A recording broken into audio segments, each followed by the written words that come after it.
Last year I made a video detailing the horrors of urethral swab and how painful they are. Today I upped the ante with a cystoscopy. Now if the urethral swab was a fingering of the urethra, the cystoscopy was a fisting, nay, an entire arm. The arm of a 7'5" basketball player with a 10-foot wingspan going down my urethra. Now, why I got the cystoscopy is because I've been having recurrent penile problems and they thought it was necessary. I also thought it was necessary. Luckily, everything turned out normal. And I just would like to talk about the experience here, the Urethral Swab 2.0. Since I talked about urethral swabs, I thought it was only fair that I go the whole 9 yards here and talk about the next iteration of the urethral swab, the next evolution. If the urethral swab was Windows XP, this is Windows 10. So let's go ahead and talk about it. So over the last year, I've kind of become a urethral virtuoso. I know pretty much everything about urethras, what can go in, what can't. I'm kind of a urethral sommelier, if you will, in terms of adventures in the urethra. Now this one was by far my most incredible escapade in the urethral realm so far. Now, before I begin, I know some people actually put things in their urethra for pleasure. It's called sounding. I've looked into it and I can't believe my eyes. I don't know how these creatures can exist. That's neither here nor there. Let's go ahead and start. So, I started by lying down. They pulled out my wiener and they injected a numbing agent into it. And I felt every fucking second of it. It fucking hurt. It felt like my virginity was being injected back into me. It was like a Kamehameha wave of broken glass going through my urethra. And my poor penis ate all of it. Just drank the whole fucking thing bottoms up. The next step was the doctor came in and showed me the flexible scope. And it was intimidating to say the least. It looks like something you'd be strangled with in a Hitman game. And that was going down my urethra. It was massive. It was absolutely fucking massive. They had a nice big flat screen monitor set up, some nice home theater viewing so that way you can get your urethral and bladder spectating pleasure in, and I was welcome to watch on the screen, which of course I did. I wasn't going to miss this opportunity to see what's going on under the hood down there. So he starts inserting the scope in there, and my cock's gobbling it up like Pac-Man chasing a high score, and I'm watching firsthand because I had front row seats and I was going to pass up on these tickets here. After it gets inserted, I turn my attention to the Jumbotron there to check it out on the screen. And man, that was surreal. That was just downright perturbing, really. It looked like the Death Stranding trailer. I half expected to see a baby in there sucking its thumb. Instead of going into the mouth of Norman Reedus, it went into the mouth of my Norman Petus. It was quite the thrill ride, but it was, you know, a little gross too, you know, seeing all that in there. But it was interesting, very interesting. You know, I could feel every movement in there. When he finally got into the bladder, I could feel him moving the camera around, and it really felt like he was playing the crane game inside of me. You know, it was like quite the wild ride. He'd be turning around, and I was like, oh, fuck, now he's playing Gran Turismo in there. And as surprising as this may be to some of you, it did not feel good at all. And the lube they were using was running down onto my nutsack, and I thought I was peeing all over everyone, and I thought I was some type of fucking middle school science project with the volcano and the vinegar, and it was just leaking all over the place. Thought I was peeing everywhere, so then I was embarrassed. But I was still watching the screen because I wasn't that embarrassed. I wanted to see everything going on in there. And then in one swift motion, he pulls it all out like he had just hooked a fish on the line, and then that was the end of that. Hurt real good. But I will say the urethral swab, 10 times worse. A lot worse. The urethral swab is still the king of pain in terms of urethra stuff, but I thought it was at least worth detailing the next step of a urethral swab. Now, there is a rigid scope for Cisco's. That's a whole new ball game. That's playing Cisco's on hard mode right there. That is, from what I understand, like trying to insert a large oak tree through a crazy straw. There's a lot worse things that can happen with the rigid scope, and it's apparently a lot worse, and it makes a lot more sense that it would hurt worse because, you know, it's a fucking, you know, it's a hunk of steel basically going into your urethra. At least the flexible scope was flexible.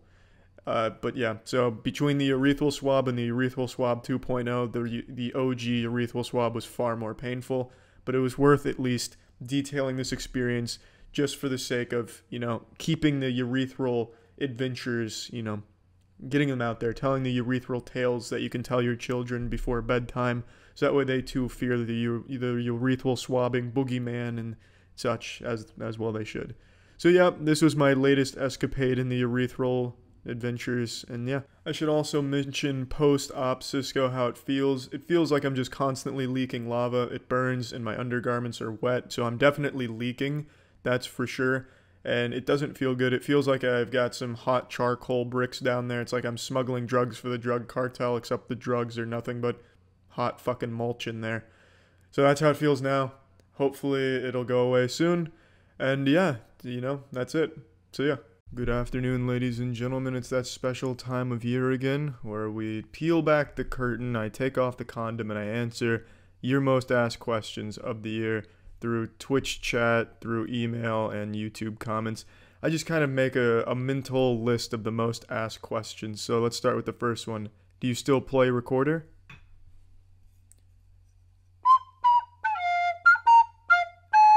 You tell me.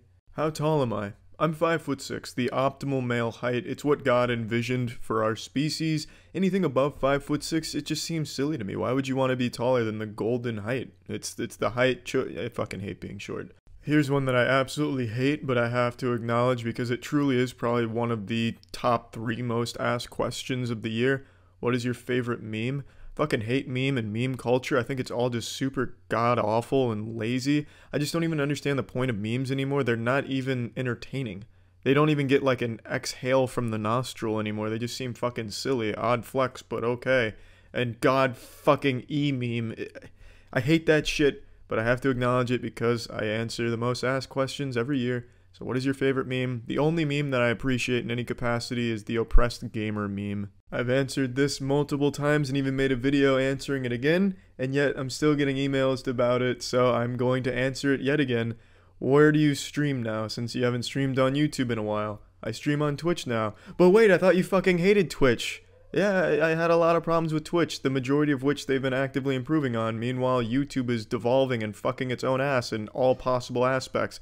So I do all my streaming on Twitch now. See, even Tetra's tired of this fucking question. Listen to that. So yes, I stream on Twitch now. No, I don't hate it anymore. It's a lot better than YouTube streaming. Again, I will post a link to my Twitch in the description of this video. Next big question I always get asked, and this one I get asked all the fucking time, and again, this is one that I've answered before. What is your favorite type of porn? Lesbian porn. I'm a man of exquisite taste. What can I say? Lesbian porn offers by far some of the best in the business. It's hard to dispute that fact. Yeah, you can have like your weird kinky fetishes where there's something with like rubber squeaky toys being shoved in the buttholes and whatever, but on the whole, and I'm not talking on the asshole, on like the general statement, lesbian porn in my opinion is the best that gets made. Next big question, is there going to be more wetwear, new wetwear selections? Yes, there is, and there is right now actually. There's hoodies and shit. There's a lot of new wetwear available, so if you do want to get wetwear, I'll put a link to that in the description as well if you want to check that out. Do you edit your own videos? For the most part, I edit all of my own shit, which is why it all looks like 2008 era shit, because I'm a really bad editor. I don't have a special effects degree. I'm not in contact with Marvel Studios effects team or anything, so it's pretty bare bones, just syncing, trimming, and then putting it together. It's about it. However, the podcast gets edited by Jackson, and the Moist Meter also gets edited by Jackson, which is why the two of those have a bit more production value and don't look like some middle schooler's portfolio or first time with Windows Movie Maker. I forgot to mention this one when talking about Twitch. This is one that I'm asked probably more than anything else. This, I would say, is the most frequent question of the year for me. Will you be playing and or streaming huge name game coming out soon? Yes, I will most likely be playing and or streaming the huge game that you have just asked me about. I've got G Fuel in the veins. What can I say? I'm a hardcore, elite, top-tier gamer, barbarian, assassin guru. I play the majority of new games that come out. I always have. I stream a lot of them too, maybe not all of them, but I do, for the most part, play the majority of the new games. So yes, I will probably be checking that out.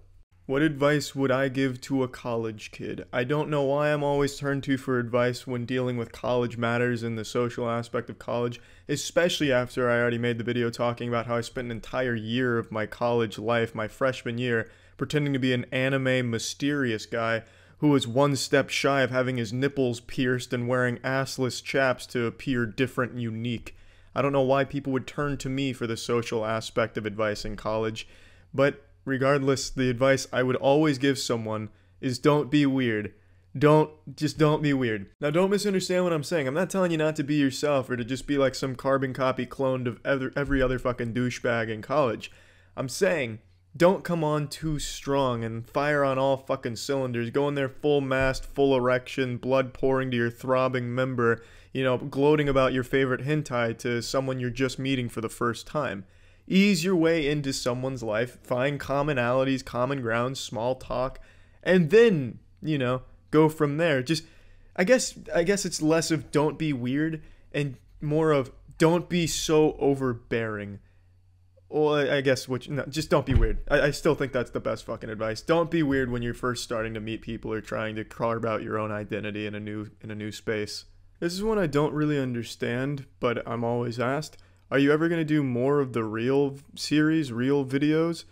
And I don't get that because it's not like I ever stopped. I just don't call them the real and then product name. They're just infomercial dubs. The only reason I ever called it the real series is because I was too fucking lazy to individually name those videos. But now I name them. Nothing has changed. I still make those. I just don't call them the real because it's a stupid fucking name, really. Why are you afraid of flying? As most of you know, I'm afraid of flying. Why am I afraid of flying? Well, it's fucking scary to me. The thought that if something does go wrong and it can't really be fixed in the air by the pilots or anything, I'm super fucked. There's not a whole lot I can do in that scenario to help myself. My seat can be used as a flotation device? Oh, fantastic. That's splendid. I'll make sure to cry into that as the plane fucking explodes. Oh, an oxygen mask, huh? Oh, great. I can stay conscious a little while longer as the plane fucking nosedives so that I can continue to see it coming. Fantastic. There's just not it's the lack of control should something go wrong and the lack of anything else to prevent it. Like I'm helpless in that scenario. I can't like hop onto the wing of the plane and then like take like a fucking master key to it and start turning gears or a wrench to it and start fixing shit. I'm fucked. It's over at that point, and I hate that thought. Just having it be entirely in someone else's hands and should it go wrong, being completely powerless to try and fix it. And it also being 100% fatal should it go wrong. It's fucking scary. Flying is scary. You're insane if you fly. You're a fucking mad lad if you fly. I respect you. I respect that a lot. I can't do it. It's fucking scary. I've done it like 10 or so times and it's fucking terrifying every time. Another big question that I get asked every year, why is my YouTube channel Penguinz, what I call myself, Critical or Charlie? The channel's 12 years old-ish. I made it when I was very young. I didn't put a whole lot of thought into it, so I just called it Penguinz because I like penguins. I still like penguins. And then it was Critical because that was my Xbox Live gamer tag. Well, I changed my Xbox Live gamer tag to that, and I like the sound of it, so I went by that as well. And then Charlie's my actual name. So I got a lot of fucking aliases out here. I'll answer one more big one. Why did you give blank this score on the moist meter? It's truly the best thing humanity's ever made. How could you possibly think it was anything under 100%? The moist meter fucking sucks. You fucking suck. Fuck you. Well, I gave it that score because I thought that's the score it deserved. That's typically the story behind it. There's no like hidden meaning behind it. I just kind of try to grade it objectively speaking, or I guess you can never really be fully objective with things. You're always going to have your own personal biases in there, I suppose, but I do my best to keep it objective. And I thought that's the score it deserved. I'm sorry to have spit on your beloved property, but one thing I've learned, when you start reviewing something, you open yourself up to such hostility from the fanboys of that area. For example, the best one I can pull from immediately is Rockstar. People blindly follow Rockstar Games and will always support them no matter what type of anti-consumer business practices they employ, and even if the games really aren't as good as they made out to be.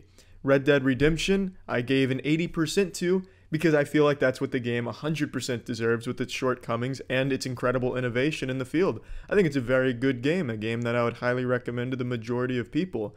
But because I don't grade things the way the other journalists do, where everything gets a 90 or 100 these days to appease the super angry and super fickle gamer culture, people target me like, oh, this fucking guy just wants to be a contrarian. Oh, he has such shit taste. He's obviously just doing this for views, even though like the score's not publicized in the title, so no one would really know unless they had already clicked on it to see the score. But regardless, it's a shit argument. The point I'm making is, in today's day and age, you're not allowed to criticize something, and it's just sad because even if you have valid criticisms, it doesn't matter because people that are a fan of who the studio or the property itself take it as a personal insult and will never see those complaints as anything other than just edgy or contrarian for the sake of being contrarian, which is sad. And journalists really they enable this type of behavior by just giving these scores away. You'll be hard-pressed to find scores in 2018 for games that are below an 80. Nearly everything is an 80 to 100 in 2018.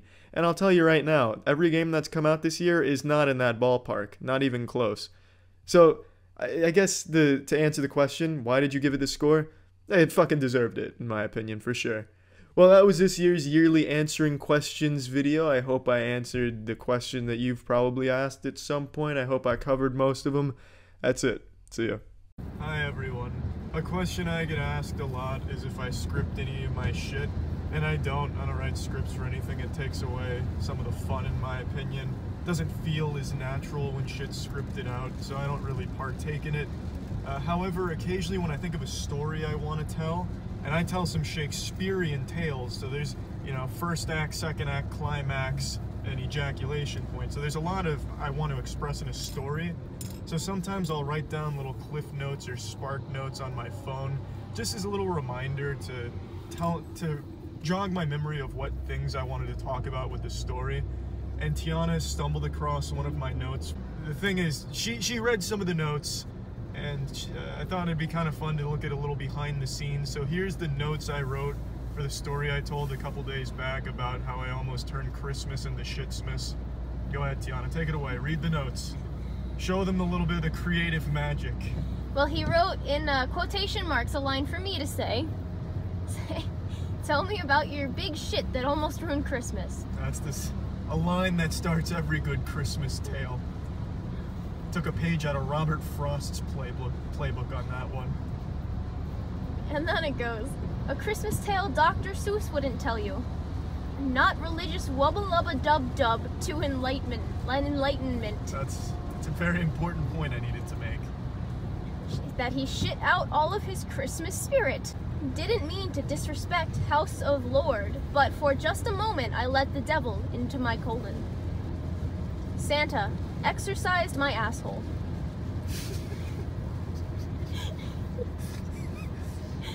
I was Santa, and my only present was shit. The toilet will remember that one. Jesus, babe. I don't think you understood that line. See, the toilet will remember that one is a Telltale Games reference. Oftentimes in those awful games, it would say, X will remember that. So I kind of Oh, like when we played, Walking Dead. Yeah. So instead of like a character remembering some trivial decision you made, it was the toilet remembering me putting fat shits in it. Grinch shit on Christmas. Grease and whatever found in dumpster slapped between bread, but I was so hungry I'd have eaten an asshole off of a farmer. Her dad pumping ass to church, drifting around corners. Wasn't a church, it was a battlefield. That one is actually a play off of Alan Wake's ending. You see, when Alan Wake, it's a video game, and when it concluded, he said, it's not a lake, it's an ocean. So it only makes sense. You're not an enlightened being. Oh, sorry, I have to play the game first. Yeah. It's a fat, beautiful reference, though. No poop, Christmas miracle. I'm assuming that was the grand finale, the end. Yeah. The be-all, the end-all be-all. That one's closing the chapter on that story. So there's a little behind-the-scenes look of how that story came to light. I don't do that for every story, but if there's a story I think of and I don't plan on telling it for a little while, I'll write down little notes to remind me of some of the things I wanted to talk about. Porn, the great uniter, the one force that ties strangers to strangers in a way they don't even realize, the one thing every human being has in common, the love of porn, the art of porn, the ethereal beauty of the craft. Now, as the title of the video suggests, I used to watch the same porn video for the better part of 2 years, perhaps a little longer than 2 years, but I'm going to say 2 years just to err on the side of caution. I've made it no secret that I refuse to get a haircut at the moment, and that I also used to have very bad OCD. Not your generic, watered-down, bullshit, meaningless version of OCD where you move your car keys from the counter to the drawer because you don't like them on the counter. That's not fucking OCD, you goddamn bigot. Don't you hijack what OCD actually means. I had literal OCD, and one of my rituals was watching the exact same lesbian porn video for the better part of 2 years. And I want to tell you what happened as a result of doing that. Now, let's go ahead and start. The video was called Nice Pair of Lesbians. Let's take a moment of silence to remember that beautiful video from redtube.com. It is no longer on redtube.com. Okay, thank you for participating.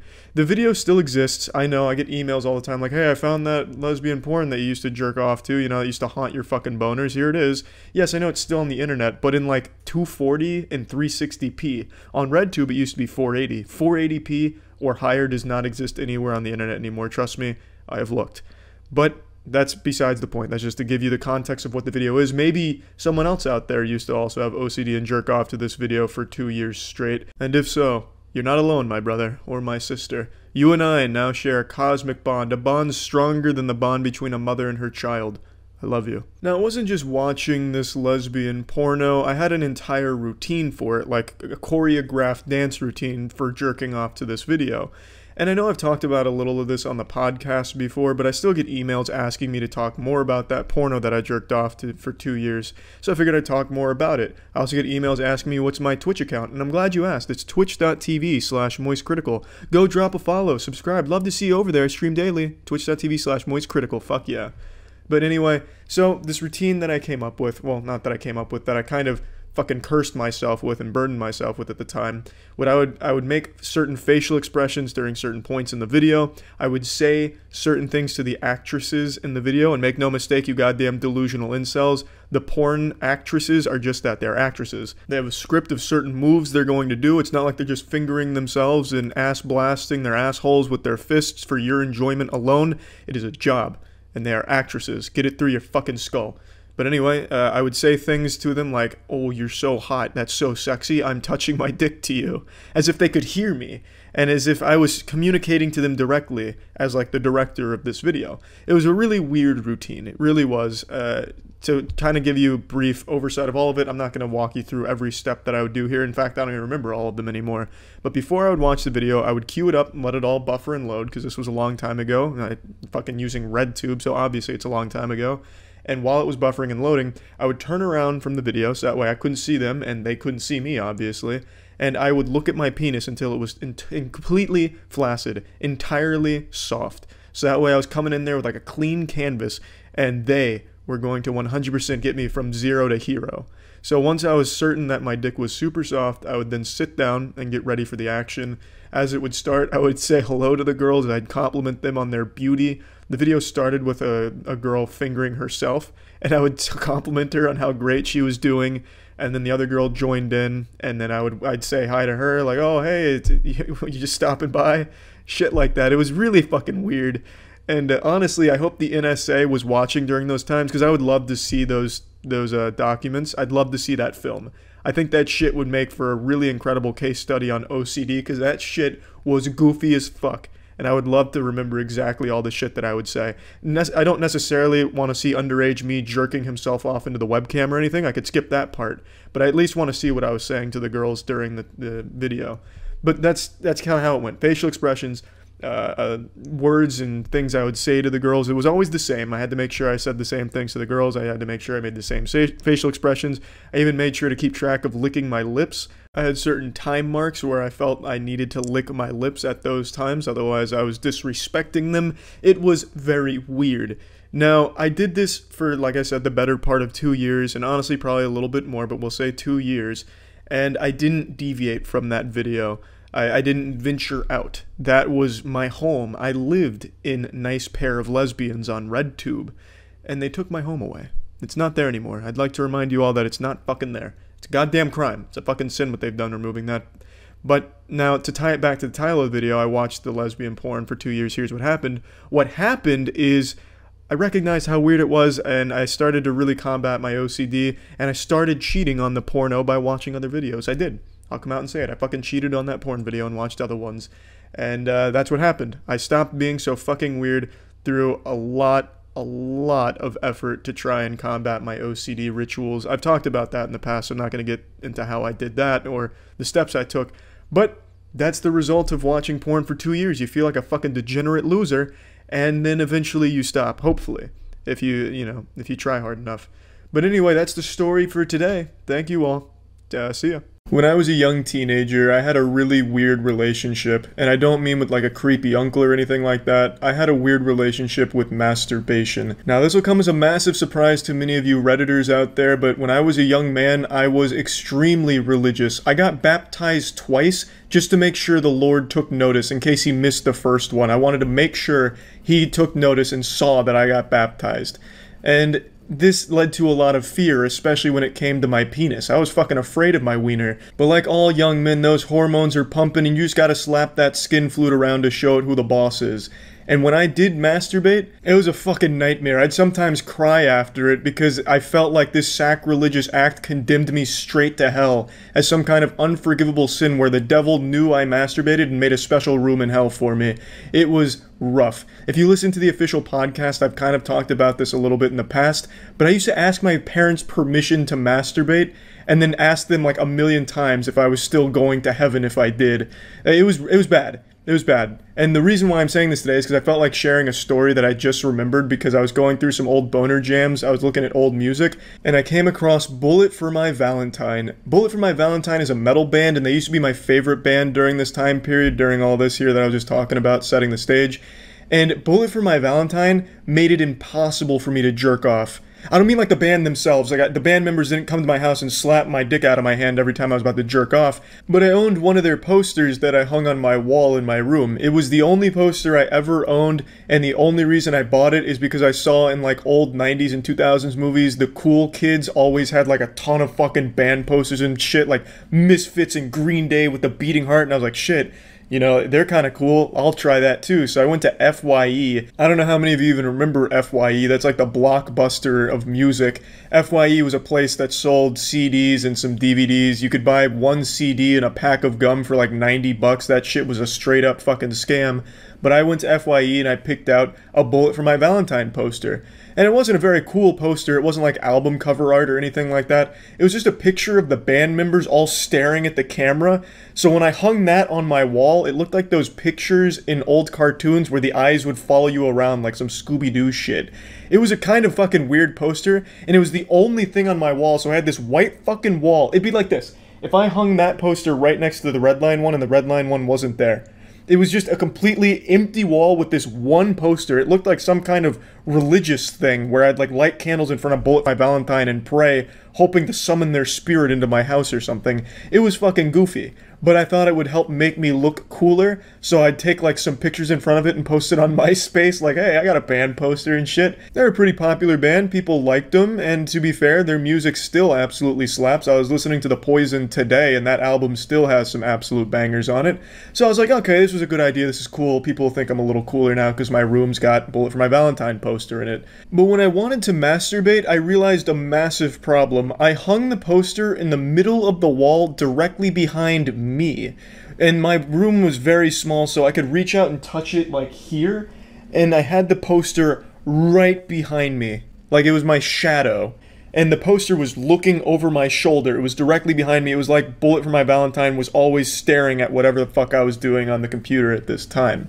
And I didn't realize how intrusive that would be when it comes to masturbation. Like, you know when the screen goes black on your phone or computer when you're watching porn and then you see your own greasy reflection there? Well, I had that, plus all 4 members of Bullet for My Valentine watching it with me. It was like some shit out of a horror movie where when somebody wipes off the mirror, there's another reflection in it. So it's not like I jerked off very often back then because I was so afraid of it. I wouldn't jerk off for like 5 or 6 months. I'd carry around like 6 months worth of nut, and it made me absolutely mentally ill. I had OCD, like actual obsessive compulsive disorder, not that shit they talk about on Twitter where someone cleaned their disgusting room because I had like fucking 15 Travis Scott meals lying around and shit all over the place, so they cleaned it and then said they were OCD because they wanted it clean or whatever. No, you just wanted to clean a dog shit messy room. I get it. It's not OCD though. I had a whole lot of shit going on during this time, and this Bullet for My Valentine poster was about to make it a lot worse. Because every time I did try and jerk off, and that poster existed there for like 2 years, every time I tried to jerk off, I fucking couldn't. I couldn't focus because I knew Bullet for My Valentine was right next to me, watching it and watching me. It fucking felt so uncomfortable. I remember I put tape over their eyes one time. Every band member's eyes, I put a little piece of duct tape. Do you know how fucking insane that looks? I probably would have looked like an actual serial killer if someone came into that room and saw that. Like, Charlie, why is there duct tape over their eyes? That's like some Zodiac killer shit. I had to stop listening to Bullet for My Valentine's music because every time I heard it, I'd think of jerking off, which is probably not what they were going for when they were making their music, trying to inspire some 16-year-old boy to just constantly think about touching his dick. It's so fucking terrible, all just because I bought a poster to look cool. And I should have just bought like an album poster, but that was the only thing FYE had, was like this selfie of all four of them holding their instruments or whatever. It was terrible until one day I finally reached the boiling point and I just ripped it off the wall. I just ripped that shit right off the wall and I never looked back. Just so I had freedom to masturbate in my masturbatorium again. And I tell you, that relief when I finally did bust that age-old nut without Bullet for My Valentine haunting the room was euphoric. It was like a curse had been lifted and it was safe again to masturbate in the room. It was all just because I bought a fucking band poster to look cool. But to be fair, Bullet for My Valentine's music, still good. Still good music, yeah. I just wanted to share this because I was listening to the album again and it brought up all those repressed memories that I guess I just stored in the back of my mind. Now, I want to make it clear, I did still masturbate during this time. I wasn't a coward. I wasn't a pussy that was about to abandon masturbation just because I was a little uncomfortable with a band watching me do it. I still did manage to bust some out from time to time, but it made it a lot more difficult. So yeah, Bullet for My Valentine ruined the fun of masturbation for me for a little while. That's it. See ya. I've been on the internet for a long time. I've been cruising the wacky World Wide Web and surfing the cyberspace since the early 90s. Even when Charlie was just a baby boy suckling on mama's titties, I was peeking over her shoulder to get a look at the computer monitor in the background. I've seen many different phases of the internet. I'm sure a lot of you remember dial-up, that abominable piece of shit. It made this unholy screeching sound that sounded like somebody was strangling Pac-Man in the back of a moving dump truck, and it was slower than fuck. If you wanted to load a 2-pixel image, it'd take all day. And God forbid someone tries to use the bathroom in your household. Like if your dad goes into the bathroom somewhere in the house to take a piss, your internet's crashing for the entirety of that bathroom visit with dial-up. It was terrible. But I look back fondly on that era and the memories associated with it. There was a sense of mysticism when it came to the internet and this mysterious cyber world. Especially with friend groups. You know, you'd be talking to your friends about Halo 2 and one of them would bring up, hey, I read online that if you shoot this specific sign with enough rockets from the rocket launcher, it spawns a golden warthog. Oh, you read that on the internet? Well, it probably isn't wrong then. I mean, shit, I was 8 years old and getting scammed. I was being used like a fleshlight by scam services. There used to be a bunch of banners where it's like, click here to win a dirt bike. I'd be like, what the fuck? All I have to do is click here and win a dirt bike? I'm in. So then I'd click it, and I'd start filling out surveys and like putting all kinds of sensitive information into it. And next thing you know, my parents' fax machine has been hacked and I don't have a dirt bike. Now, why am I talking about this? Well, because sometimes when it's late at night, I just get these nostalgia boners thinking back on the internet content I used to consume, watching old stick figure animations from Stick Figure Death Theater, that old website, old animated music videos, and I'll just go on this nostalgia journey where I'm just fucking blasted back into my chair like I'm traveling through time watching this old content. And that's what I was doing tonight, and I figured, I might as well share some of it, see if I could inspire some nostalgia boners in some of you out there that might remember it. Now, the first one I'd like to share with you is called Mission to the Moon. This is from a band called Lunar Active. It's an animated music video, and it's criminally underrated. It never took off the way that I thought it should have. It was made around the time Ultimate Showdown was made, and of course, everybody's fucking seen that. It's a classic masterpiece. But I think Mission to the Moon should have been in the same conversation. This song flew under the radar on a website called Stickpage, that I think it was Stickpage, and this thing just bangs. So I'm just going to share with you an excerpt from it and just talk about it. The Earth's demise was imminent and it could not be saved. They assigned him to be the messenger who led the planet. Oh, they'd arrange a paradise on the moon where we all may go. Morning came, he woke up with little time. Preparation. He threw on some postcard in the truck to the story race. Wrote out the blueprint, the components.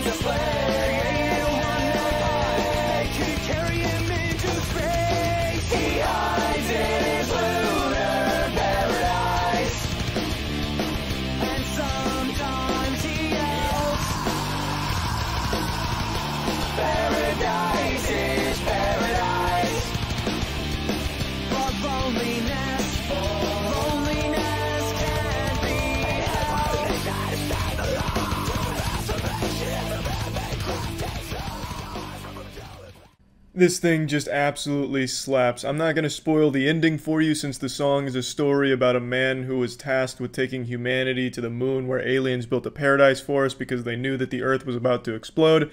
So I don't want to give away any of the lore here, but I just wanted to play at least a little bit for you because this whole thing is just so fucking good. And just watching it for even a second, it immediately takes you back to an era where Flash animations were king online. Flash is dead now, but back in the day, that was the most popular content online that I can remember. I still remember going to Newgrounds and watching Flash animated porn. I remember desperately watching tutorials trying to figure out how to make Flash animations of my own, but I just never had the talent or the drive to follow through with it. But it was a great time, and this music video immediately just takes you right back into the fucking pilot seat of that era. Now please allow me to sit you down by the fireplace again and tell you old war stories from back in the day. The next piece of content I'd like to show you is a stick figure animation, and I know this genre isn't dead. Stick figure animations still exist and are still pretty popular, but even modern stick figure animations can't compete with the masterpiece that is the Castle series from Oscar Johansson. These were very popular on Stick Figure Death Theater, which is a website that I think's been dead for like 15 fucking years by now. The only people that know that name anymore, it's triggering like a Winter Soldier episode in them right now. But it was very big there, and that's where I found it and just got glued to it. It is extremely impressive animation, worthy of Academy Awards. It's as if Christopher Nolan got butt-fucked by Michael Bay and decided to make a stick figure series. It's really, really good shit. So I'll show you a clip. This is from Castle 3, Part C. Keep in mind the upload on this video is 2015, but I think the original release of Castle 3 was in 2008 or 2007. Somewhere in that ballpark, I'm pretty sure. Maybe even 2009. It was still over a fucking decade ago, not 2015. That's just when Oscar decided to post it on YouTube. He took 2 of our men. He said something. Shut up!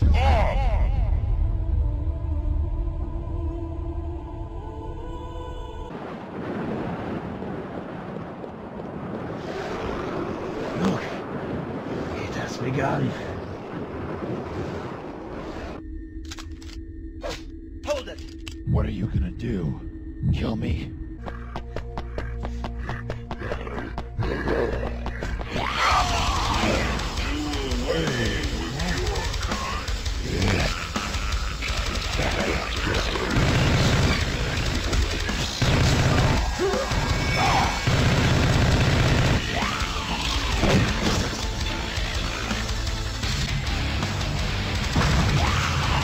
Enough to blast our way out of here.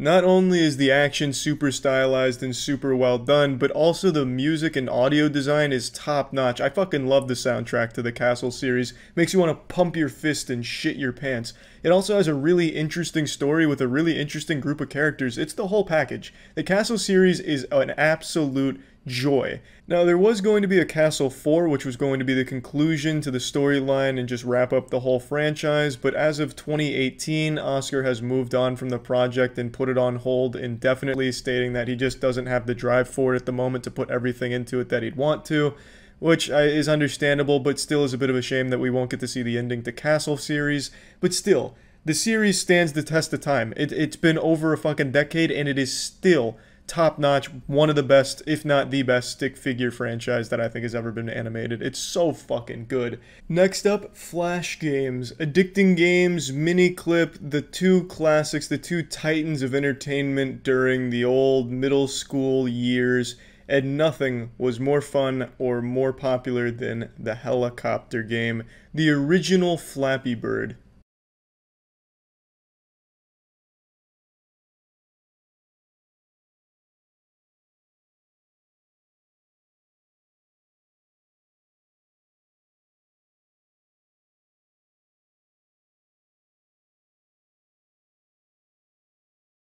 Looking back on it now, it doesn't look like much, but I put more hours into this naughty girl than I did Skyrim. I have so many hours clocked on this game, and I was the best there was when it came to the helicopter game.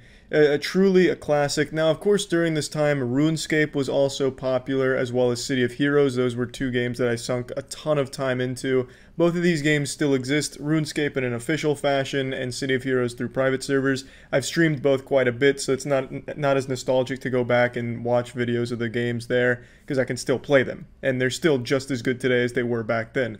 But the helicopter game, I couldn't even find it when I was looking for it online. All I was getting was helicopter simulators. I'm sure it still exists out there, and I didn't look that hard because I probably wouldn't enjoy it anymore. But shit, I just wanted to at least reminisce on this game here. I'm a little upset with this video, though, that didn't have Hypercam 2 on the top, unregistered Hypercam. That would have really completed it nicely. But yeah, anyway, I don't want this to be too long, just showing old content and talking about it. So I just wanted to show a few things because I was really feeling nostalgic tonight. So yeah, that's really about it. So yeah, last week I took you on a journey through the artistic genius of Charles White, the modern-day Da Vinci. I showed you some of my greatest pieces from my time as an art major in college. Of course, my crowning jewel, my magnum opus, being this portrait of my father that I created. When I first saw this, when I rediscovered this artifact here, this treasure, I actually didn't know it was my dad at first. I thought it was one of the models from the class I drew it in, which was figure drawing, where you had people come in, and I thought the model just happened to look like Jared Fogle from the Subway commercials. But the reason I knew this was my dad is because I recognized the chair he's sitting in, and I was like, wait, that's my fucking dad I drew, huh? And then, of course, all the similarities just started hitting me. It's a very abstract interpretation of my father, but to the keen eye, the trained eye, you'll immediately recognize it, I would say. Now, is this the single worst piece of art in history? Absolutely not. Is it the best piece of art in history? Yes. Yes, it is. I really love everything I was able to capture here. If I was to go back and redo this, the one thing I'd do is I'd get rid of the camel toe. My dad, he doesn't have like a visible camel toe or anything like that, but I hit him with some moose knuckles here, and he didn't deserve that. I didn't do it on purpose. It's just there were some folds in the pants I was noticing, I think, and I just accidentally reverted to like hentai techniques. So a bit of a miscalculation there. I also might want to have put some legs on the chair, because right now it looks like it's a floating chair, like he's fucking MODOK. But everything else is right on the money, I would say. I really like what I was able to do with his torso here. It kind of makes him look like a thwomp from Super Mario 64, just like a giant fucking block.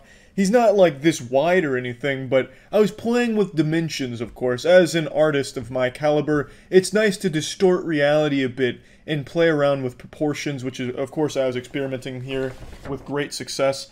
I need to definitely get that framed and maybe find some candles to put around it to make it look like some kind of satanic ritual where, like, that's the deity we're worshipping or something. But it definitely needs to be, like, in an art museum or something, I would say. But anyway, this isn't about the actual art pieces. I wanted to tell another story from my days as an art major, because I hinted at a few tales from back then in the last video, and I figured I'd share one right away. This is one that I've only touched on briefly, like in the podcast and in the past. And I never bothered to finish the story because it's extremely embarrassing and I actually feel pretty shameful for it. But I figured it's 2021, baby. Shame's a thing of the past. So let's fucking get in here, raw and no rubber, and I'll just tell you it like it is. So I took a figure drawing course, which is where I drew that piece as well as many others, where it's basically drawing people and things that you see in person. And one component of this course was drawing nude models, the idea being that you capture the human anatomy like it is, and you just go in there and put that pencil to the paper and you let it all hang out there. No secrets among the art students, prolapse, rectum, and all from the model. It's going on the canvas. And it's that shit that you used to see in the old movies where, you know, the protagonist would go into an art class and everyone's drawing a naked guy whose dick is flopping around. It was that, but I took the course in real life. I didn't know it at the time, so when I went in and saw a naked man posing in front of everyone, I was pretty shocked and caught off guard. I thought I had walked into like a Reality Kings porn shoot or something, but it turns out that was just a component of the semester, and it was pretty fucking weird and uncomfortable. It was a 3-hour session twice a week for this course, and the nude model we had was this guy who would strike a pose that we'd do our best to capture, and he would just listen to music after striking the pose, so he wasn't even putting his heart and soul into it. He'd just throw on the boner jams and transcend to the avatar state and leave this corporeal dimension, leaving us struggling art students behind in the fucking fallout barren wasteland of art, doing our best to capture his weird superhero pose. The position he chose was like the combination of Crimson Chin meets Goatsy. It was something kind of like this. So he came and he had hands on his hip, leaning forward like this, but he had a little stool in front of him so he could put his leg up, and he leaned forward a little bit, just so that way you could see a little bit of his butthole if you were unfortunately positioned behind him, which of course I was not directly behind him, so I didn't have like the full butthole spread action, but I had like tip of, like outer rim of anus plus some wrinkles, because I was still on like the back side, I didn't have front, so I saw, like, from my position, since his leg was up, I had a little bit of like cockhead dangling in front, like kind of like a sunset behind his ass cheeks, and then like asshole rim plus wrinkles. It was like a Banksy painting, like if he drew the beach and then like put some ass cheeks in front of it with the dick behind it, you know what I mean? It was a very uncomfortable situation to be in, and especially just to sit there and with like my little pencil measuring his asshole circumference, trying to make sure all my dimensions are right, because the professor was grading on like dimensional accuracy for like the figure drawing portions. Obviously these pieces here, she just wanted to gauge where we were at for the most part, but when it came to actually drawing what she had in front of us, she would pretty much evaluate us based on how close we were to capturing the dimensions. So everyone was like really going deep into capturing each segment. The technique she taught us was to look at everything like letters in the alphabet, like for example, a asshole would be kind of like a C from my position, because I wouldn't have the full circle, so it wouldn't be an O, it'd be just a C. So then I'd have to measure out the C on the paper, and not to get into like the rubric and the grading criteria, but just to explain that I had to sit there for 3 hours thoroughly analyzing the wrinkles and dimensions of a man's asshole, ass cheeks, and like cockhead, and it was just really uncomfortable for the most part. So after, I only did this for one course. After this, I went home, because I went to college not too far away from where my parents lived. I went home and I was like, look, you guys need to come up with an excuse, because I cannot sit in this course for the next 3 weeks drawing dick and asshole for a collective 6 hours a week. I just can't do it. So we eventually came up with the idea that we would use religion as my excuse. So I didn't want to like just not go to the course, because I didn't want to fail the course, because it was like a 3-week course. And by missing all of that, I would absolutely fail. So it would have been just a huge waste of money.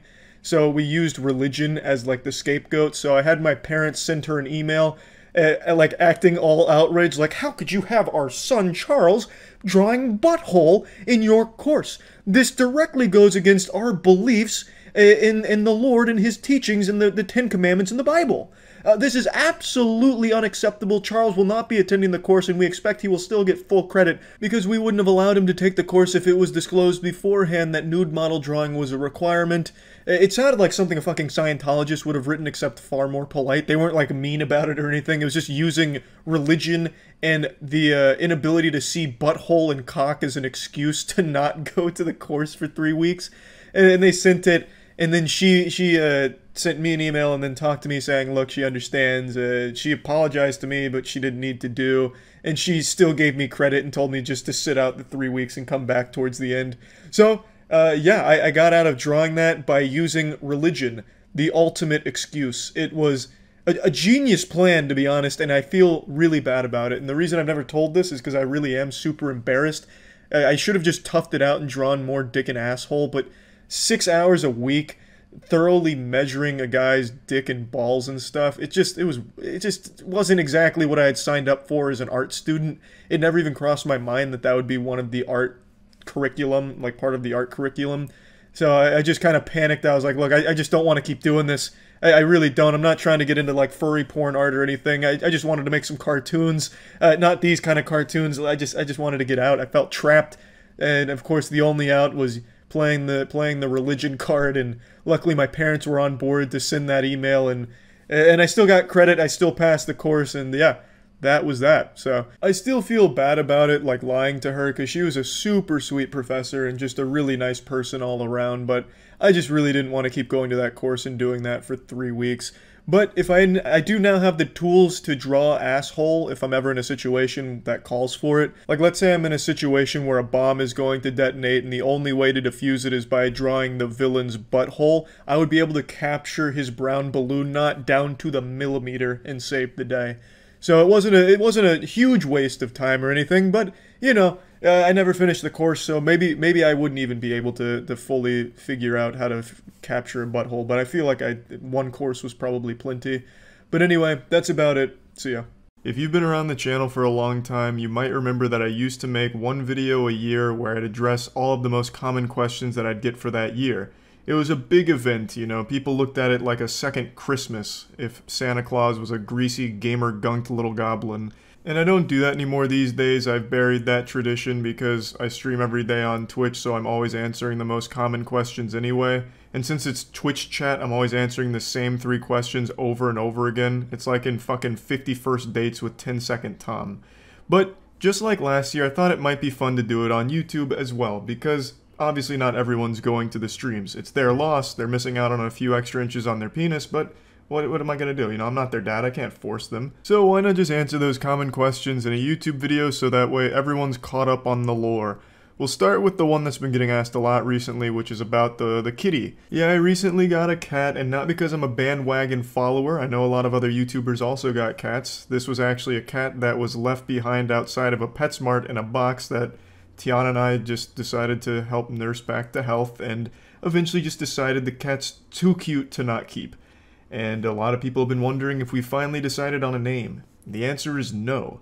And that's because we still don't even know the gender of the cat, which has been making it pretty hard to come up with a really badass name that would strike fear into the hearts of other animals.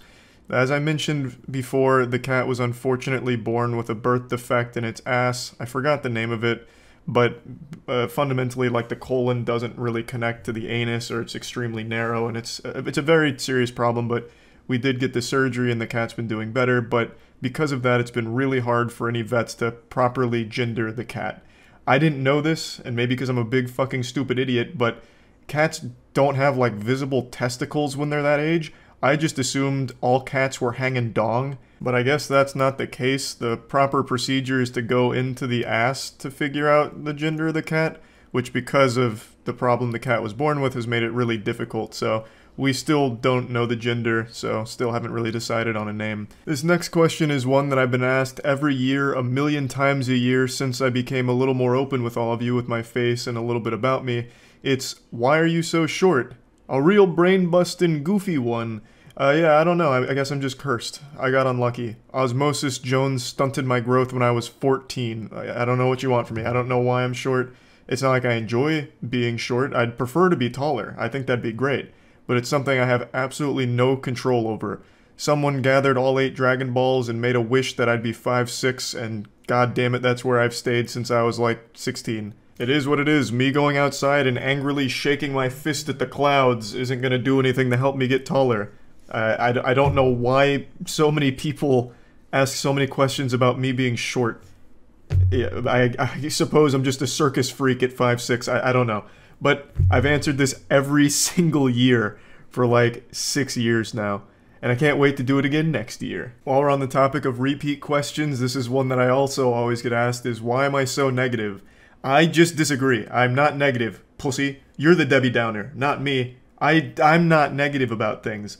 I just am not like a completely brain-rotted zombie consumer who just accepts everything with a big smile on my face and like says it's perfect. The things I like have flaws. So even my like favorite things, like The Mummy, my favorite movie, I know is not the best movie ever made. There's plenty of things wrong with The Mummy, which I can point out and still appreciate the movie as my favorite. Like, I just subscribe to the belief that nothing's perfect, and you can always talk about the shortcomings or flaws and things that you might like. You don't have to just write off, you know, any problems with something you enjoy because you enjoy it. You can still talk about them while also still enjoying it. I just don't think I'm negative. I really don't. I'm not looking for the bad in things. I just talk about the good and the bad in things as much as possible. Unless, of course, it's an extreme case, like Fantastic Beasts: Secrets of Dumbledore, the newest one, then it's all bad, and there's nothing good. Despite my best efforts to locate even just a single iota of decency from that movie, there's nothing. Not even the Lord could forgive that cinema sin. That goddamn movie is a stain on Hollywood in general. That movie is fucking atrocious. The best thing that can be said about the new Fantastic Beast movie is that it ends. So besides that, I'm just not negative. Yeah, maybe I can admit that in the heat of passion, I may rant about things I don't like the Halo show, another extreme example. But even when I'm playing in the pig pen and rolling around in the septic tank that is the Halo TV show, I also do find a couple of things to compliment, such as a few action scenes. So again, I disagree. I just don't think that I'm negative or always looking for the bad in things. Next question's a little rapid fire round here because it's a quick one. What's in the Pokemon frame behind me, and what are in these two frames? In the Pokemon frame, it's all of the first edition base set Shadowless, so all 16 holos there, including Charizard. I got all of them damaged, so they were super cheap, which was great, but I think they look wonderful in the frames, and I think grading cards is a scam, so I don't care about their condition. And then in these two Yu-Gi-Oh! Frames over here, these are all the Ghost Rares first edition, and these are all the Starlight Rares first edition. Next question's another one of these in the bar bathroom quickies. It's, will Godslap ever have an anime? So as you know, we posted the Godslap animation, which is basically just the first 15 pages that we had animated by Sikowski Studios, the same studios behind Skynet, and we did it as just a promo piece and proof of concept, and a lot of people have wondered, will there be like an actual full animation for it? And the answer is, we hope so. As you might recall, we did mention that we had a pitch with Netflix at some point, which is still on the table, and I guess we'll see how that goes. We'll probably also take it elsewhere, and let's be honest, Netflix is desperate for something that's not dog shit. And I promise you, Godslap is the furthest thing from dog shit. So if you're watching this, Mr. John Netflix, perhaps Godslap could be your savior. I know the stock prices aren't doing amazing, but they could be with Godslap, perhaps. But back to the core question, we want it to be a fully animated series that runs adjacent to the comic books. However, we can't do that ourselves. We don't have that kind of budget, so we're hoping that we can partner with a streaming service in order to do that. The next question is about Moist Esports. It's, what is Moist Esports' grand plans? Like, what are we trying to accomplish with the org? And I think a lot of people are still under the naive impression that Moist Esports is just a joke throwaway project, but that couldn't be further from the truth. Moist Esports is something that I and the entire team are taking extremely seriously. We want it to become an actual legitimate Tier 1 org. And I honestly think we're getting pretty close. We're knocking on the door. We are the danger. In fact, just today, our Rocket League team won both their series and guaranteed themselves a spot in the London Major at the end of the month. We have one of the best Rocket League teams in the world. We're also guaranteed a spot in the Rocket League World Championship coming up in August. So we have one of the best squads in Rocket League. We have some of the best fighting game players, best Smash players, best Guilty Gear, best Brawlhalla, and we recently got a Splitgate team who's also one of the best. So we've got a whole fucking lineup of superstars here, and yes, we do want to expand into other games like CSGO, Valorant, Dota, League, all of those big staples, the games we enjoy watching and would love to be in, but right now it's a little too expensive for us, but we do have those plans down the road. It's something we want to do. We're extremely hungry, and the only thing that can satiate our appetite is giant fucking Dubskis, huge world championship wins. And this leads directly into the next frequently asked question, which is, can I join Moist Esports? Absolutely fucking not, you swine. Moist Esports will find you. We're like Nick Fury. We recruit in the shadows, and only the best in the world. But I do always really appreciate people that get excited about Moist Esports and show interest in like wanting to compete for us. It really is meaningful. This next question is one I'm also pretty sure I answered at some point, but I can't remember if I ever did it in a YouTube video, so I'm just going to do it again to be safe. Why is Moist part of like my name on everything? And it all started in college. I got a Wii U. Yes, I was one of those fucking suckers that was scammed into buying a Wii U, and I bought it for my friends and I to play at our dorm. And I had to come up with a cool name for our little me avatar, and Nintendo has extremely strict profanity filters, so I couldn't make anything too, like, outrageous, and I eventually came up with Big Moist, because I thought it sounded silly and stupid, which was the vibe I was going for with the name, and I ended up just really liking the name Big Moist. So then I ended up making my personal Snapchat account Big Moist, and so my friends would use that name when talking about like the Wii U and me sometimes, and then I just ended up just really liking the word moist for everything. So that's how that spawned what it currently is today. This next one's actually kind of deep, and it involves a time in early college that I've talked about a lot where I pretended to be a mysterious anime character and it failed me socially. I became such a weirdo that people were afraid of, and I'm asked, how did I finally get out of that? How did I, achieve self-awareness and leave that disgusting arc in my anime behind? How did I get over it? And the answer is I surrounded myself with actually socially adept people. So in my early college days, I commuted to college. I used to just go from my house, my parents' house, to college. And I didn't spend a whole lot of time around a lot of people because they were rightfully fearful of me because I adapted such a weird image where I wouldn't talk to people and I'd scare them. I'd put the fear of God in them. But coming around into like late sophomore year, I decided I was going to live on campus because I thought it would be good for me to be constantly surrounded by other people so I could absorb their social information like a fucking sponge. And it worked. I got lucky enough to room with random roommates that all happened to be like actual party-going, popular people, and I was able to learn from them. Fucking taking notes in the bathroom like a dweeb, coming up with how partying works, and it ended up breaking me out of this anime zone that I had trapped myself in. So I was able to escape it, not under my own power, but because I made the decision to learn from other people and surround myself with people that were better at socializing than I was.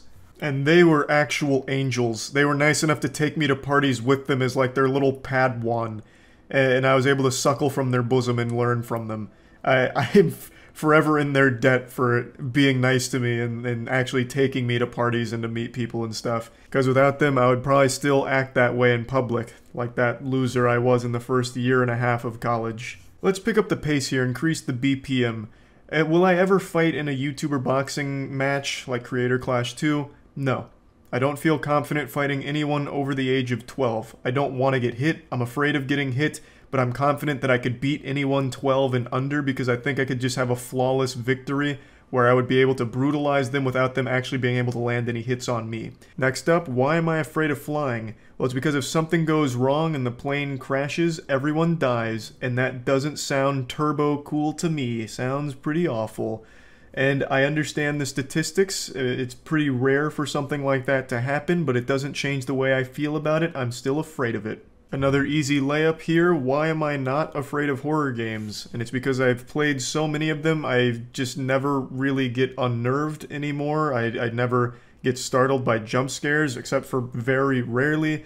But that doesn't mean I don't enjoy them. I still find horror games to be silly and fun sometimes, but yes, I don't get scared by them because pretty much every modern horror game that gets released is a carbon copy of every horror game before it. Almost all of them these days are walking simulators where you're collecting different pieces of lore or different keys or different pieces of a puzzle in order to escape something while being chased by something. It's all the same formula that I've seen a million times, so by now I'm just pretty numb to it. It just doesn't scare me, and it never really has, except for when I was younger. I'm sure there's quite a few questions that I missed, but these are the ones that were top of mind for me, so I imagine these were the most common ones. But if there's anything I didn't get to, I'm sure I'll answer it on stream tonight anyway. So anyway, yeah, just wanted to do one of these again because I think it's always at least fun to just go over questions that people have. And yeah, that's really about it. So yeah. Hey you, what's that stink? It smells like brave boy in here. That must mean that there's a courageous man in this room. And I don't mean to alarm you, but he's sitting right in front of you. You notice anything different about me? Be honest. I know you do. I faced one of my biggest fears this week. On Saturday, I got on an airplane. A real airplane. Not like a flight simulator or anything like that. I'm talking a legitimate bird-in-the-sky flying machine. God bless the Wright brothers. And I took it to Texas. And I had so much fun on that flight that I decided to take a flight back home today, on Monday.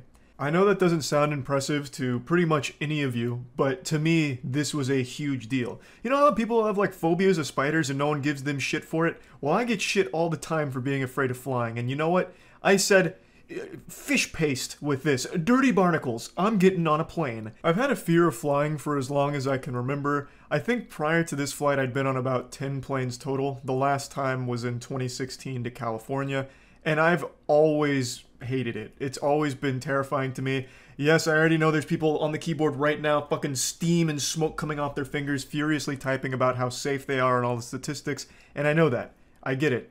It's a phobia for a reason. It doesn't have to be rational. Everyone has some kind of fear that they can't really rationalize super well, and for me, it's flying.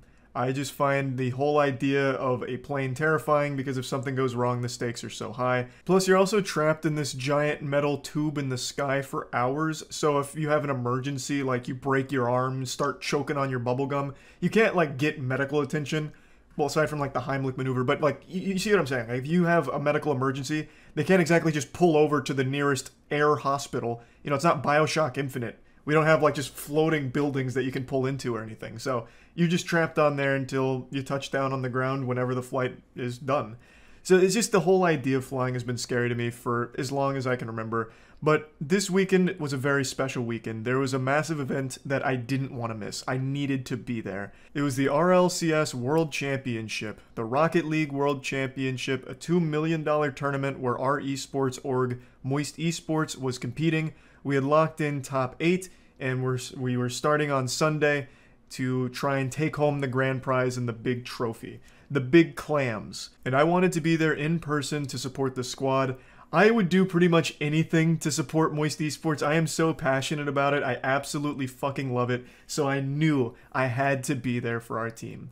Rise, Joyo, Vatira, and Noah make up the Moist Esports Rocket League team, and I think they're the best in the world. Unfortunately, they didn't win the World Championship this weekend, but I still couldn't be more proud of them. Next season, for sure, they'll be hoisting the trophy. There is no one more deserving than them, and no one wants it more than them. And being there was super special, so I'm glad I decided to face my fears and actually get on a plane for the first time in 6 years. Not only was it really great to be there for the team, but also just meeting the community was amazing. I met so many fucking awesome people at the event, it was beautiful. The fans chanting "Let's Get Wet" was unforgettable. Them chanting Rise, Joyo, Vatira, absolutely iconic and memories I will always cherish. The Psyonix team, Psyonix is the developers behind Rocket League, put on the best esports event I could have imagined. It was a 14,000 seat arena, massive jumbotron, even got to stream from there for the watch party, so you're welcome to check out that VOD. I'll post it on YouTube at some point too. It was just such an incredible experience, and it was absolutely worth the panic attack that I experienced on the first flight. So the flight wasn't smooth for me. The first flight to Fort Worth was absolutely miserable. I brought like 18 different drugs, like legal ones. I'm not talking like shooting up heroin in the back or anything.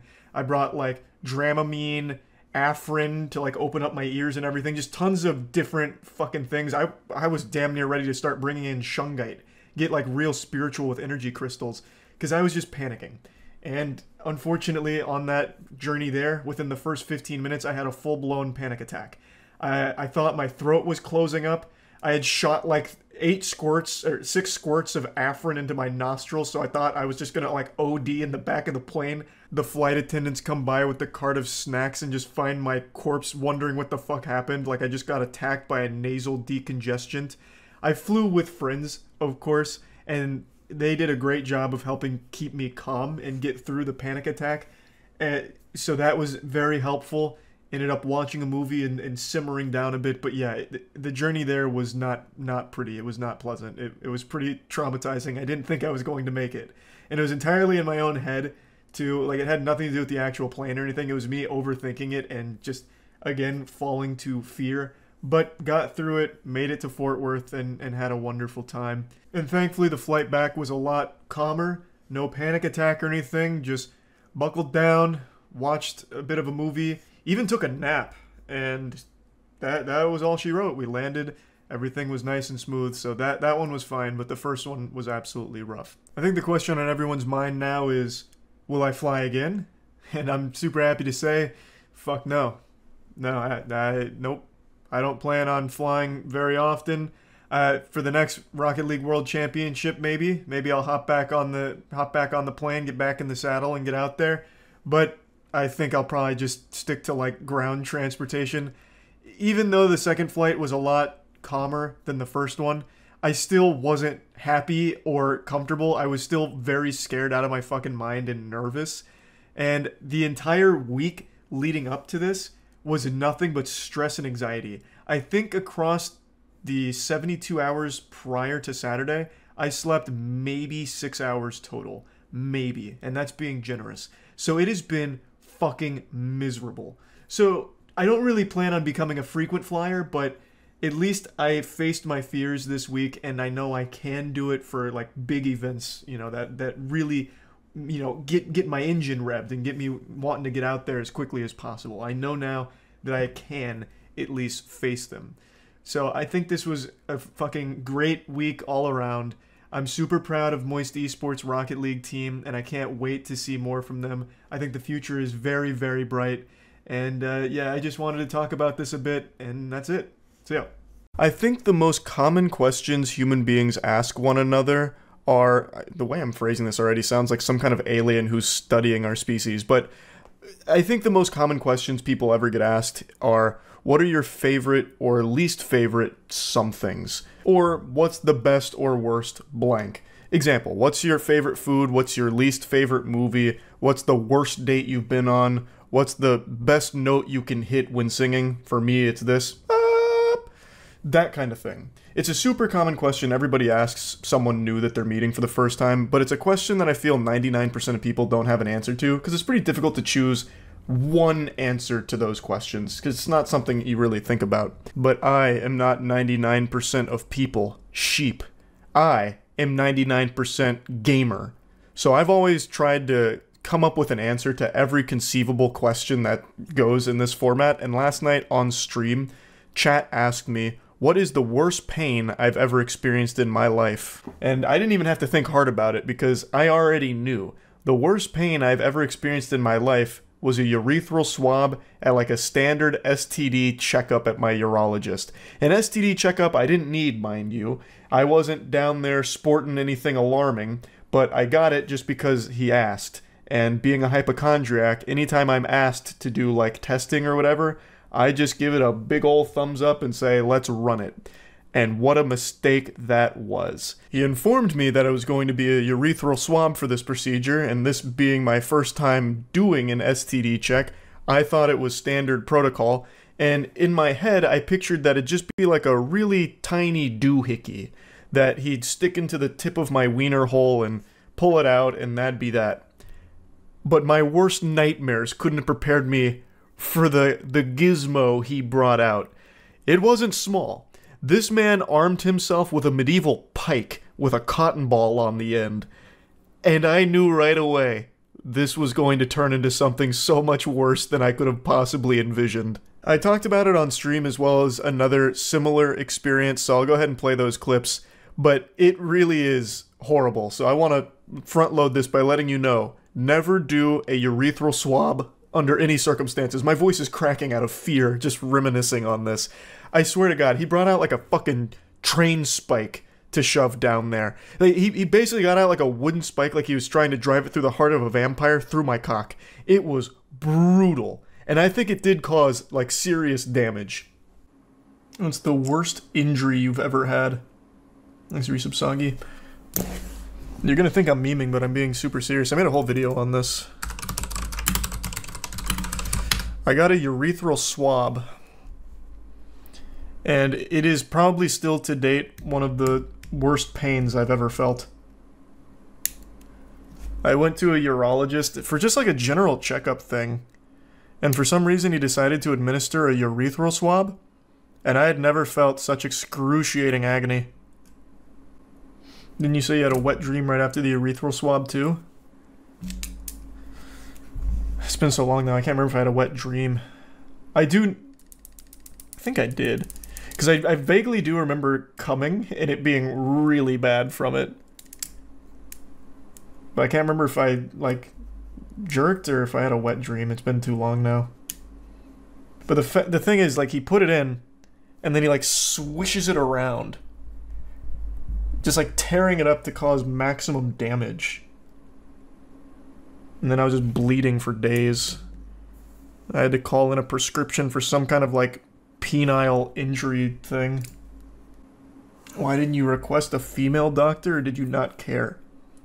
From my urologist? What am I that's the creepiest thing ever. Excuse me. Can you please fetch a woman for this? I'd like to show her my package. during this examination. Of course I wouldn't fucking do that. No. And I hope you don't do that. Excuse me, can you get a nurse to come swab my penis with her mouth? Yeah, that's... I don't... Have you never been to a urologist? It's not like porn, man. You're there for a purpose. Did you ask your doctor why he was spelunking in your junk? No, I went home in pain. I never went back. After he urethral swabbed me, I went to another urologist the next time I needed to go somewhere for it. Anywhere but there. He's a boss. I even looked it up, and this was 7 years ago, mind you, and even at the time, they were like, urethral swabs are obsolete. Nobody does these anymore. If anyone suggests it, you can just decline. No one should be suggesting it. Like, it's so outdated. And yet, this guy annihilated me with it. It was so bad. I don't remember if I said this in the story I made on it 7 years ago. It was so bad that I was afraid of peeing. So what I did is I went to Publix, fucking bloody trousered because my wiener wouldn't stop bleeding, and I bought an entire box of salted pumpkin seeds because it was the highest salt content thing I could find, and I just hammered pumpkin seeds all night so that way I wouldn't pee, because when I did, it was horrible. Horrible. Bro, you got griefed. No, for sure, though. Like, again, even 7 years ago, that was obsolete. Sounding is not for me. Yeah, I learned that day. That is not my kink. What's wild is, I even made a video on this. What did I call it? I think I called it Urethral Swab 2.0. What's wild is, only like a year and a half after my initial urethral swab, I ended up going to a different urologist, and they recommended me getting a cystoscopy. I think they were looking for like a kidney stone or something, and a cystoscopy is basically shoving like a long wire with a camera at the end through your urethra to get like a better look at your bladder. So, while I still had like the trauma from this still being like moderately fresh, I then went in there to the cystoscopy, not really knowing that's what it was at the time. And then he's got this like giant apparatus with this cord, and I'm like, oh no, it's happening again. And he just right in my wiener. But it had a steering wheel. So he even had the monitor set up so I could like watch it. And I was like, I'm not gonna really tune into this program that much, I'm gonna be honest with you, Doc. But he had like the steering wheel to like control it while I was inside. And he's just driving my cock as he's looking around internally. And that didn't hurt nearly as bad or bleed nearly as bad as just this urethral swab. And they wasn't even close. This was still so much fucking worse. Bro, what did he even use? It sounds like you make it sound like he was diving around with a sandpaper wrapped fondue fork. It wasn't even like what he used wasn't soft. He used like a hard plastic thing with like a bit of cotton on the end, and then just fucking jamming it all around like he was trying to kill me with it. He was sim racing inside your penis. Yeah, no, man was straight up fucking multi-track drifting in there. It was a really cool device. Let me see if I can find it, because it actually was like a steering wheel from the cord. So I was like watching him like, you know, do some of this. It was wild. I definitely can't pull any of this up on stream. But yeah, it was one of these right here. I guess it's not so much a steering wheel per se, because it doesn't have handles on both sides. Well, no, it does. He had the gamer version. That's true. He was probably on the Logitech cystoscopy tube cord.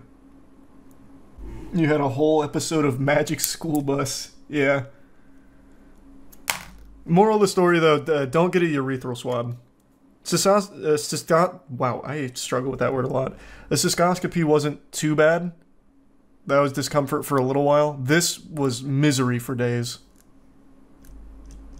I don't think many of you are like scratching at your neck ready to set up a urethral swab appointment, but just in case you were. You should have asked for your turn in the wheel. I remember at the time, I don't remember who said it, but they said I should ask for the footage to make a video out of it. And I was like, that's kind of a fire idea. Let me take you inside my bladder. Did you leave a bad review for your old urologist? No. I've never left a bad review for anything in my life except for one time when I was in middle school. I left a bad review for an Xbox 360 game I got, and I was so mad I posted on the GameSpot or on the GameStop website. Left it a bad review. What game? What was it called? It was called like Agent Monster Mayhem or something. It was not a popular game at all. I remember the box art had like a lot of like characters on it. I think it was a party game for the 360. It was early into the 360 too. It was very early. For the on-screen. Oh, it was this. Ah, perfection. Move by tilting the left stick. Turn. Yeah, I hated this game.